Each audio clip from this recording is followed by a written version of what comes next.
explain, yang artinya menjelaskan.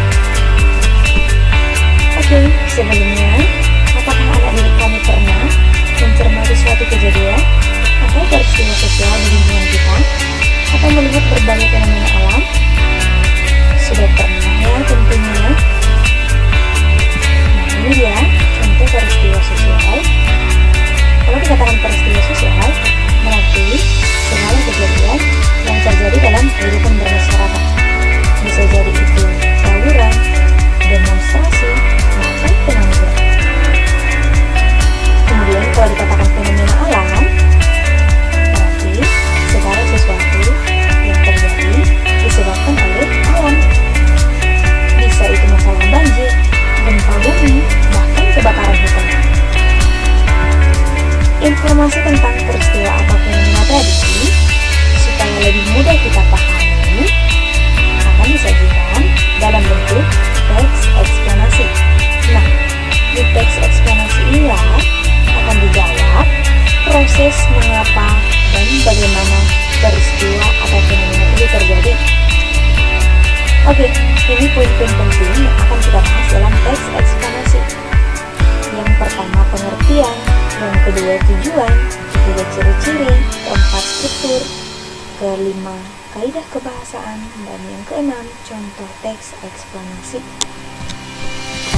Oke, yang pertama, jadi dapat kita simpulkan bahwa pengertian dari teks eksplanasi adalah teks yang berisi tentang proses mengapa dan bagaimana kejadian-kejadian alam, sosial, ilmu pengetahuan, dan budaya itu terjadi. Jadi bukan hanya masalah sosial ya, bukan hanya masalah alam juga, tapi juga masalah budaya dan masalah ilmu pengetahuan. Oke, untuk tujuannya, tujuan dari teks eksplanasi ini menceritakan proses terjadinya fenomena agar pembaca dapat memperoleh pemahaman mengenai latar belakang terjadinya fenomena secara jelas dan logis.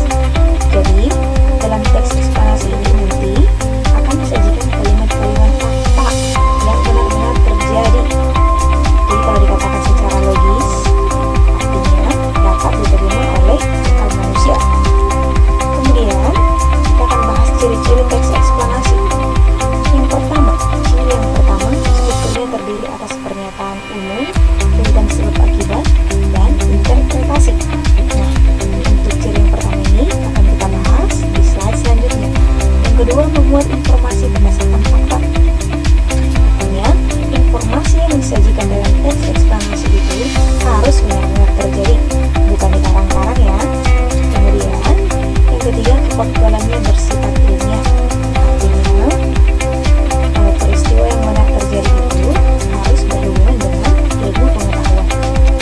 Oke, kita lanjut untuk struktur teks eksplanasi. Ada pernyataan umum, tentang sebab akibat, dan interpretasi. Oke, berikut ini aku sajikan penjelasan dari struktur teks eksplanasi. Kemudian, untuk pernyataan umum ada penjelasannya, untuk catatan penjelas ada penjelasannya, kemudian interpretasi ada penjelasannya yang bisa dikoreksi. Silahkan dibaca ya. Oke, kita lanjut kaidah kebahasaan teks eksplanasi. Kaidah yang pertama, pemakaian kalimat pasif. Sudah tahu ya apa itu kalimat pasif? Jadi kalau dikatakan kalimat pasif, salah satu jenis kalimat yang berdasarkan pada subjek kalimat. Biasanya diawali dengan imbuhan ter dan di. Yang kedua, kaidah kebahasaan yang kedua, ada konjugasi kausal dan waktu. Yang pertama kita bahas dulu apa itu konjugasi kausal. Kalau dikatakan konjugasi kausal, konjugasi yang menyatakan sebab akibat dari suatu permasalahan. Contohnya, kata sebab, karena, oleh karena itu, maka, dan lain-lain. Kemudian, kalau dikatakan konjugasi waktu atau temporal, kata penghubung yang menjelaskan hubungan waktu dalam teks. Contohnya, kata kemudian, lalu, setelahnya, sebelumnya, keesokan harinya, dan lain-lain. Kemudian, kaidah kebahasan yang ketiga, terdapat istilah ilmiah. Kalau dikatakan seperti ini, berarti segala sesuatu yang berdasarkan kaidah ilmu pengetahuan.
pembelajaran kita kali ini.